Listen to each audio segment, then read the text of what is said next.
Krishna Hare Hare Hare Krishna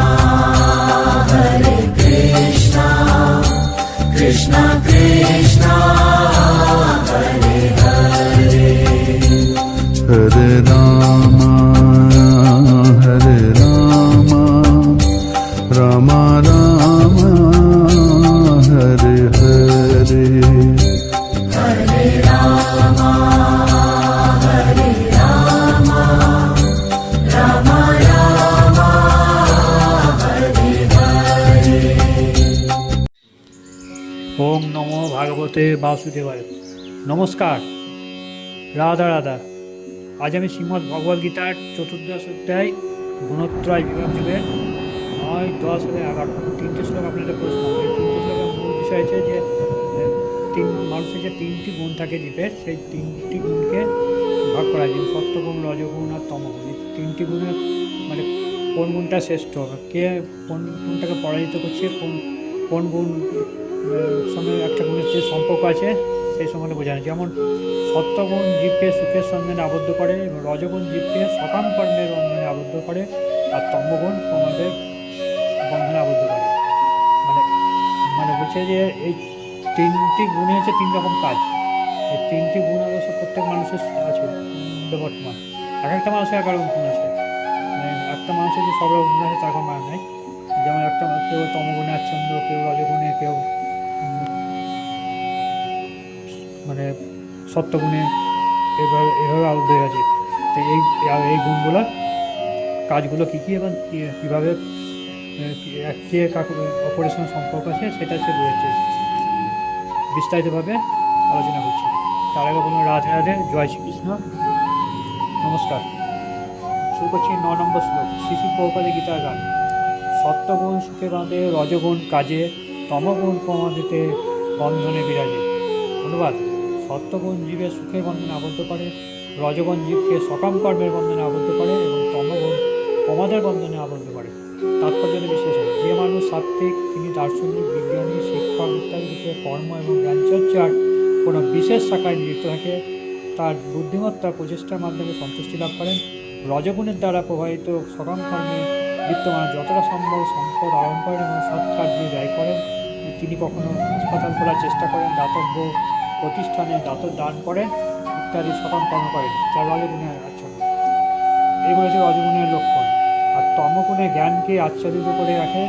তমগুণে যাই হোক না কেন, তাতে মানুষের নিজের মঙ্গল হয় না, অন্যদেরও মঙ্গল। মানে তমগুণটা হচ্ছে সবচেয়ে খারাপ গুণ, যারা এটা মানে উৎকৃষ্ট শ্রেণী মানুষ। এরা মানে সব কিছুতে আচ্ছন্ন, মানে খারাপ লোক যাকে বলে, যারা তমগুণে আচ্ছন্ন। মদ, মাংস, ভান এসবই খায় এবং মানুষের সাথে নিষ্কৃষ্টতম লোক হয়, খারাপ লোক হয়, মানুষের সমাজের কোনো কাজে লাগে না, বদ লোক যাকে বলছে। এই তমগুণ আচ্ছন্ন লোকটা, এদের সব কিছু গুণ আছে, নারী গঠিত, মদের, হ্যাঁ, আর রজগুণটা আছে মাঝামাঝি গুণটা আছে, আর সত্যগুণটা সবচেয়ে ভালো। সত্যগুণের মানুষটা সাধারণত বোধ হয় লাখে একজনও নাই সত্যগুণের মানুষ। আমাদের এখানে বোধ হয় লাখে একজনকে পাওয়া যায় না সত্যগুণের মানুষ।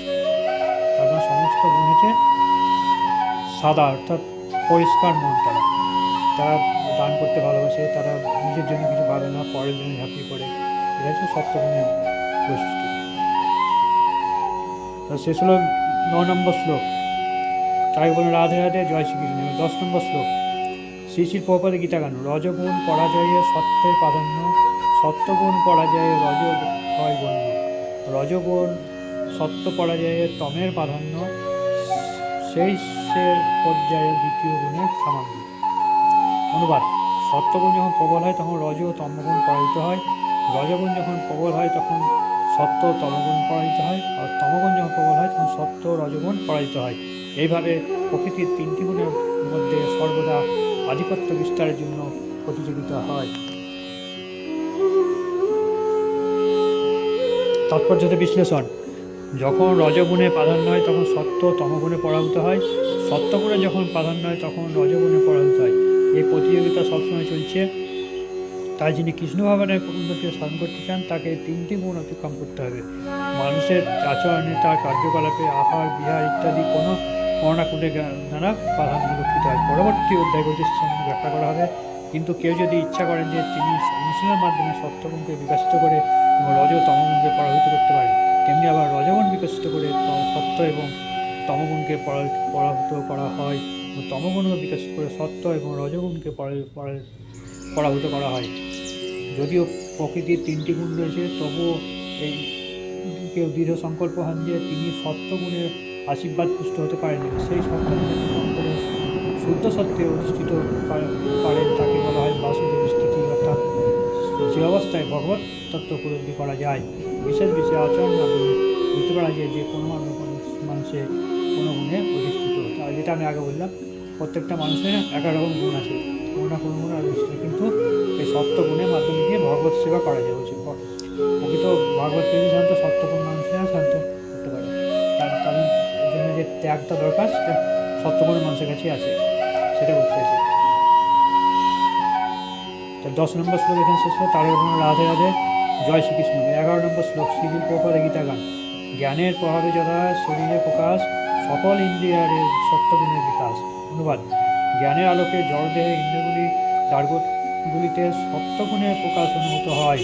তাৎপর্যের বিশ্লেষণ: দেহে 9টি দ্বার রয়েছে, 2টি চক্ষু, 2টি কর্ণ, 2টি নাসারন্ধ্র, মুখ, উপরস্থ পায়ু। প্রতি দ্বারে যখন সত্যগুণের বিকাশ হয় তখন সে বুঝতে পারে যে মানুষ সত্যগুণে অধিষ্ঠিত হয়েছেন। সত্যগুণে অধিষ্ঠিত হলে যথাযথভাবে দর্শন করা যায় এবং যথাযথভাবে শ্রবণ করা যায় এবং যথাযথভাবে স্বাদ গ্রহণ করা যায়।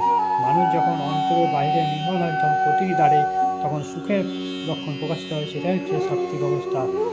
মানে সত্যগুণ আছে কি আমাদের এই 9টা দ্বারের মধ্যে সত্যগুণ আছে, এই সত্যগুণকে তো প্রকাশ করতে হবে। প্রত্যেকটা দ্বার যখন সত্যগুণে প্রতিষ্ঠিত তখন সে নিজে বুঝতে পারে যে সব সত্যগুণে প্রতিষ্ঠিত। এবং সত্যগুণ সম্বন্ধে মানে যেমন 2টি চোখ, 2টি কান, এগুলো সব পরিষ্কার তাদের মন আর কি। মনটা যথেষ্ট পরিষ্কার সত্যগুণে যারা অধিষ্ঠিত, সেটা বলছে। তার বলছে কেমন বলছে, যেমন যথাযথভাবে কান দিয়ে শ্রবণ করা যায়, যথাযথভাবে স্বাদ দিয়ে মুখ দিয়ে গ্রহণ করা যায়, স্বাদে গ্রহণ করা যায়, মানুষের তখন অন্তরে বাইরে নির্মল হয়। তার অন্তর এবং বাহির প্রত্যেকটা ভিতর এবং বাহির যে নির্মল, সেই সুখের লক্ষণ প্রকাশিত হয়, তখন সে হচ্ছে সাত্ত্বিক অবস্থা বা সত্যগুণে অধিষ্ঠিত ব্যক্তি। এটা বুঝতে পারা যায়।